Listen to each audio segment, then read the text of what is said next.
So the word of the Lord grew mightily and prevailed. Day 196. The book of Numbers chapter 20 verse 7 to chapter 22. Numbers chapter 20 verse 7. Then the Lord spoke to Moses, saying, Take the rod, you and your brother Aaron, gather the congregation together, speak to the rock before their eyes, and it will yield its water. Thus you shall bring water for them out of the rock, and give drink to the congregation and their animals. So Moses took the rod from before the Lord as he commanded him. And Moses and Aaron gathered the assembly together before the rock, and he said to them, Hear now, you rebels, must we bring water for you out of this rock? Then Moses lifted his hand and struck the rock twice with his rod, and water came out abundantly, and the congregation and their animals drank.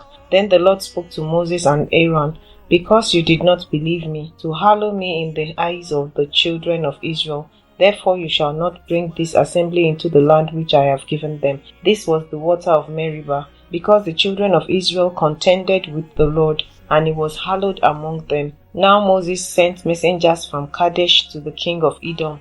Thus says your brother Israel, You know all the hardship that has befallen us, how our fathers went down to Egypt, and we dwelt in Egypt a long time, and the Egyptians afflicted us and our fathers. When we cried out to the Lord, he heard our voice and sent the angel and brought us up out of Egypt. Now here we are in Kadesh, a city on the edge of your border. Please let us pass through your country. We will not pass through fields or vineyards, nor will we drink water from wells. We will go along the king's highway.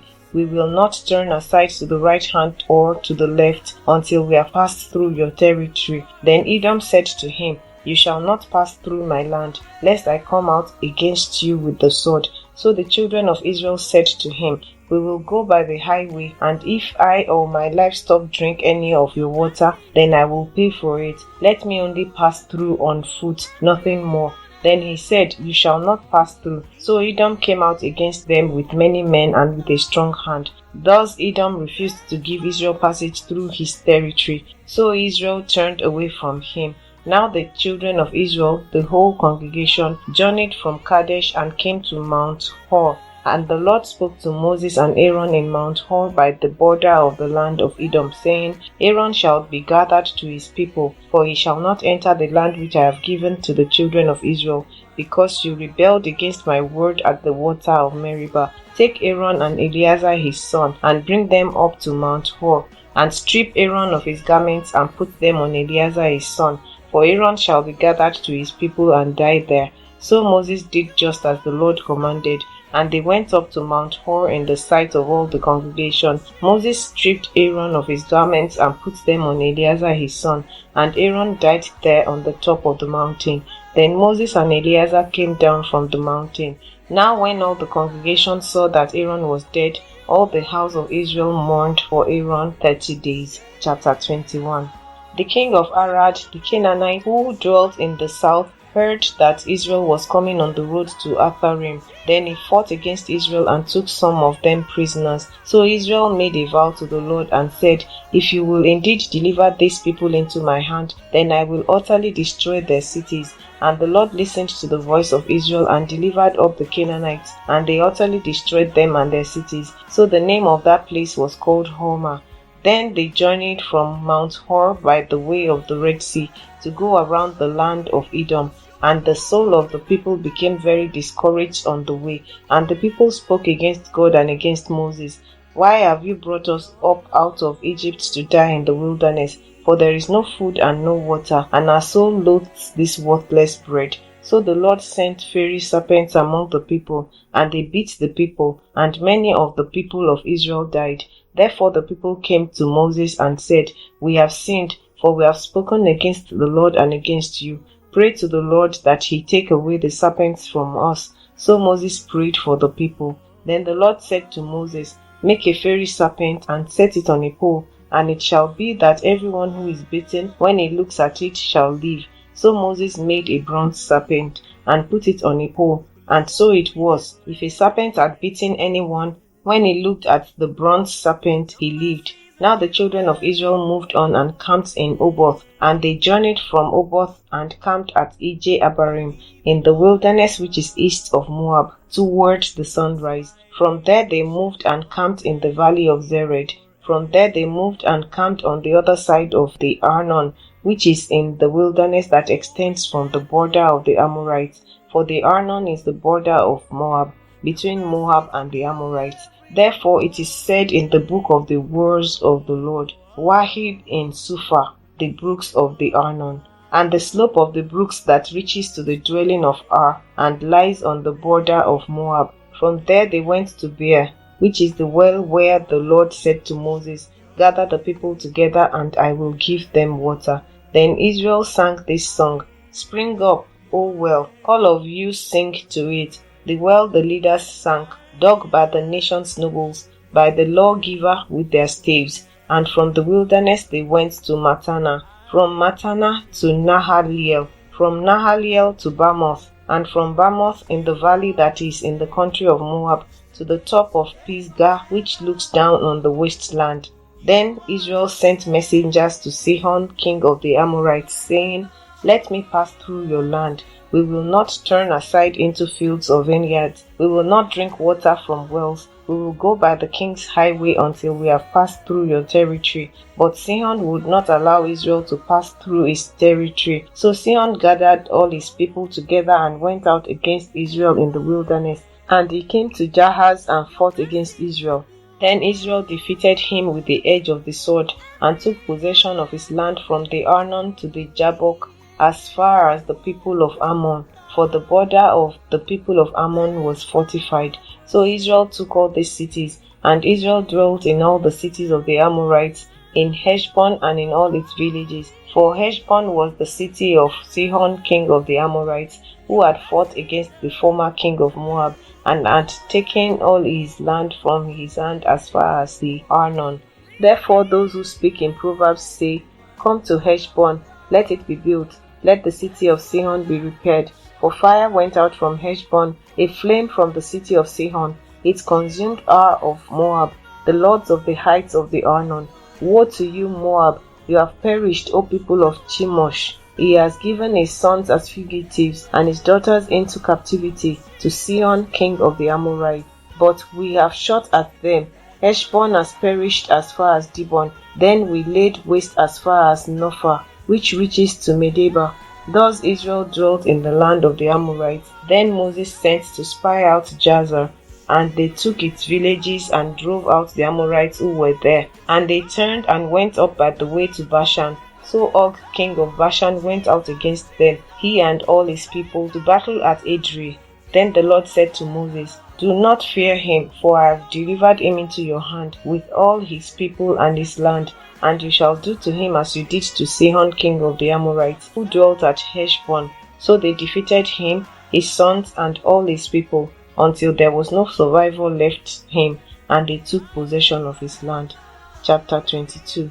Then the children of Israel moved and camped in the plains of Moab on the side of the Jordan across from Jericho. Now Balak the son of Zippor saw all that Israel had done to the Amorites, and Moab was exceedingly afraid of the people, because they were many, and Moab was sick with dread because of the children of Israel. So Moab said to the elders of Midian, Now this company will lick up everything around us, as an ox licks up the grass of the field. And Balak the son of Zippor was king of the Moabites at that time. Then he sent messengers to Balaam the son of Beor at Pethor, which is near the river in the land of the sons of his people, to call him, saying, Look, a people has come from Egypt. See, they cover the face of the earth and are settling next to me.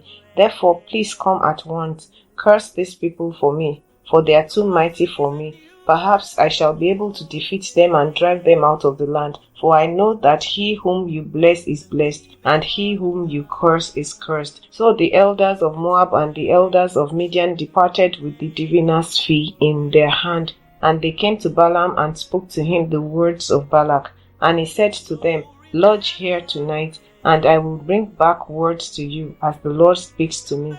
So the princes of Moab stayed with Balaam. Then God came to Balaam and said, Who are these men with you? So Balaam said to God, Balak the son of Zippor, king of Moab, has sent to me, saying, Look, a people has come out of Egypt, and they cover the face of the earth. Come now, curse them for me. Perhaps I shall be able to overpower them and drive them out. And God said to Balaam, You shall not go with them. You shall not curse the people, for they are blessed. So Balaam rose in the morning and said to the princes of Balak, Go back to your land, for the Lord has refused to give me permission to go with you. And the princes of Moab rose and went to Balak and said, Balaam refuses to come with us. Then Balak again sent princes, more numerous and more honorable than they. And they came to Balaam and said to him, Thus says Balak the son of Zippor, Please let nothing hinder you from coming to me, for I will certainly honor you greatly, and I will do whatever you say to me. Therefore please come, curse these people for me.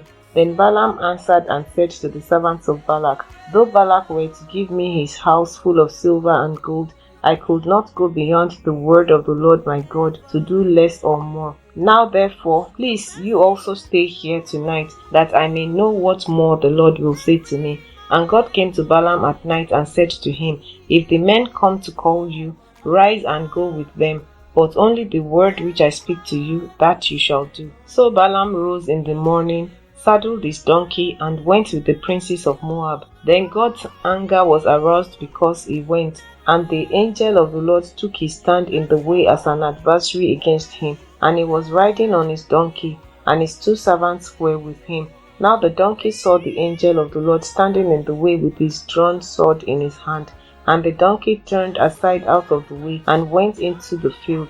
So Balaam struck the donkey to turn her back onto the road. Then the angel of the Lord stood in a narrow path between the vineyards, with a wall on this side and a wall on that side. And when the donkey saw the angel of the Lord, she pushed herself against the wall and crushed Balaam's foot against the wall, so he struck her again. Then the angel of the Lord went further and stood in a narrow place where there was no way to turn either to the right hand or to the left. And when the donkey saw the angel of the Lord, she lay down under Balaam. So Balaam's anger was aroused, and he struck the donkey with his staff.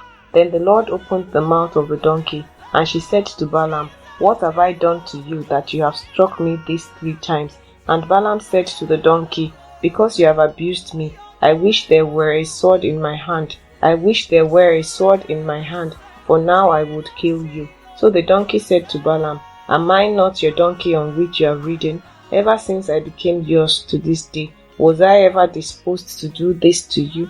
And he said, No. Then the Lord opened Balaam's eyes, and he saw the angel of the Lord standing in the way with his drawn sword in his hand. And he bowed his head and fell flat on his face. And the angel of the Lord said to him, Why have you struck your donkey these 3 times? Behold, I have come out to stand against you, because your way is perverse before me. The donkey saw me and turned aside from me these 3 times. If she had not turned aside from me, surely I would also have killed you by now, and let her live.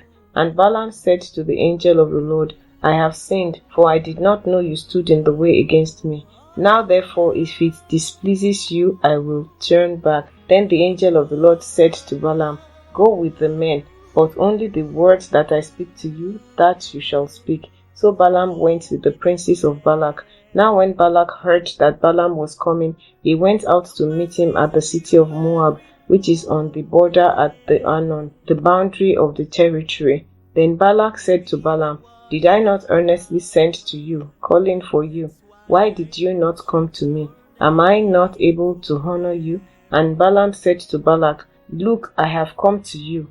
Now, have I any power at all to say anything? The word that God puts in my mouth, that I must speak. So Balaam went with Balak, and they came to Kirjath-Huzoth. Then Balak offered oxen and sheep, and he sent some to Balaam and to the princes who were with him. So it was the next day that Balak took Balaam and brought him up to the high places of Baal, that from there he might observe the extent of the people. Lord, increase our faith. Amen. Thank you for joining today's podcast. Please comment, like, share, and subscribe to receive daily notifications, and keep on listening.